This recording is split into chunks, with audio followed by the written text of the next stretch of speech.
Imagine, tu viens de revenir de vacances et tu décides de développer toi-même tes pellicules. Tu prépares tout le matériel comme d'habitude, tu charges les pellicules dans une grosse cuve comme ça, tu fais pas plusieurs développements, tout se passe bien, pas de problème pendant le développement, sauf que quand tu découvres tes films développés, ça ressemble à ça. Oui, moi aussi je les avais là. Dans cette vidéo que je vais tâcher de rendre la plus claire possible, je vais faire en sorte que mon erreur ne vous arrive pas et je vais vous donner surtout 2 astuces pour vous assurer que votre développement va bien se passer. Avant de vous dévoiler exactement ce qui a pu se passer, je vais quand même vous parler du sujet principal de cette vidéo, qui sont le révélateur et le fixateur. Si vous n'avez jamais fait de développement noir et blanc à la maison, je vous mets cette vidéo que j'ai faite il y a plusieurs années maintenant, où je vous explique le principe du développement noir et blanc. Mais pour ceux qui connaissent déjà un petit peu, vous savez qu'on a un révélateur et un fixateur. C'est les 2 produits principaux qui nous permettent de développer notre film.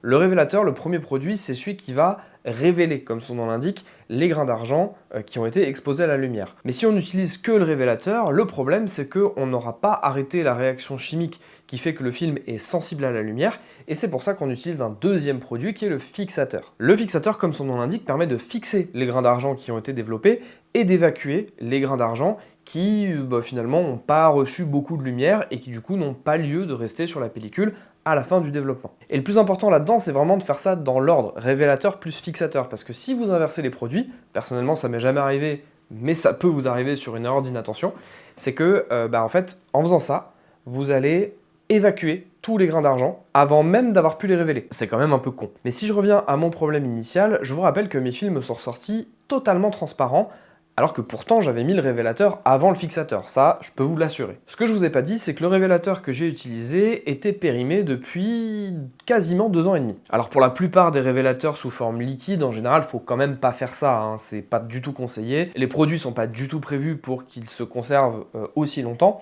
Mais dans le cas du produit que j'ai utilisé, c'est un révélateur qui s'appelle Adonal, qui est directement inspiré de la formule et qui utilise d'ailleurs les mêmes temps de développement que la formule bien connue du Rodinal, qui pour le coup est un révélateur qui dure extrêmement longtemps. En tout cas, selon la légende, parce que moi j'ai jamais utilisé du Rodinal d'il y a 30 ans. Bref, tout ça pour vous dire que j'ai utilisé un révélateur qui se rapproche du Rodinal, mais qui a priori n'est pas tout à fait le même que le Rodinal, et donc du coup, ça pourrait expliquer pourquoi en fait mon révélateur était tout simplement périmé, oxydé, et juste il a rien fait sur le film. C'est ça la clé de mon problème, c'est qu'en fait le révélateur était tellement vieux et tellement plus actif, qu'en fait il a juste rien fait au film. J'ai fait un bain de 8 minutes je crois, qui était le temps standard indiqué pour ma pellicule, et sauf qu'en fait, ça lui a juste rien fait. Donc derrière, quand j'ai mis mon fixateur, si vous avez suivi depuis le début de la vidéo, quand j'ai mis mon fixateur, le fixateur, il a vu des grains qui n'avaient pas été développés,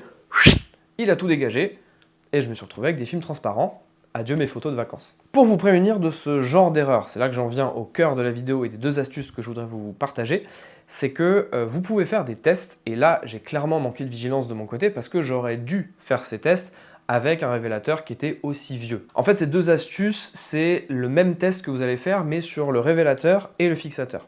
Sur le révélateur, vous pouvez faire un test en prenant une amorce de pellicule. Donc, si vous utilisez du format 120, c'est difficile de faire une amorce, mais si vous utilisez du format 35 mm, vous avez toujours le petit bout de la pellicule que vous pouvez couper directement.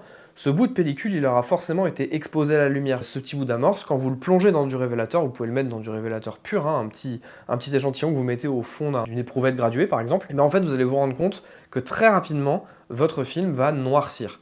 Pourquoi ? Parce qu'en fait, la pellicule a déjà été exposée à la lumière, le révélateur va révéler les grains d'argent, et du coup, de toute façon, les grains d'argent, ils vont noircir la pellicule.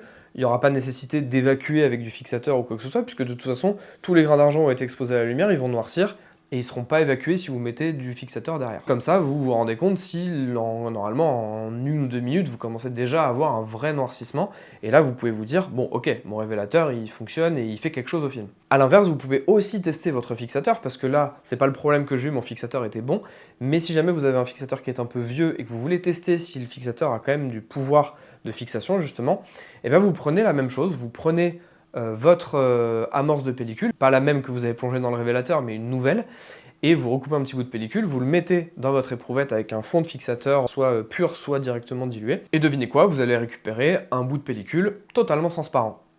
Un peu ce qui m'est arrivé sur mon développement finalement. Et du coup, pour vous montrer un exemple, moi j'ai fait moi-même le test avec un petit bout de pellicule que j'avais qui traînait dans mon révélateur pur que j'ai utilisé et qui n'a pas fonctionné. Et clairement, au bout de 10 minutes, ça n'avait strictement rien fait sur le film. Je l'ai laissé quelque chose comme 48 heures dans le révélateur, et en fait ce que ça a juste fait, c'est que ça a juste dégradé mon émulsion. C'est-à-dire qu'au bout d'un moment, en fait l'émulsion elle se décrochait carrément de la base plastique, et à la fin oui j'avais qu'un petit bout transparent, mais parce que le produit avait carrément attaqué l'émulsion et avait pas du tout fait son rôle de développement classique qu'on attend d'un révélateur. Et vous, dites-moi si vous arrivez la même chose, ou du moins des expériences un petit peu particulières en développement où vous en êtes pas rendu compte et à la fin vos films étaient flingués, vos images étaient inexploitables. Bref, mettez-moi tout ça en commentaire, et en attendant, je vous dis à la prochaine. Salut!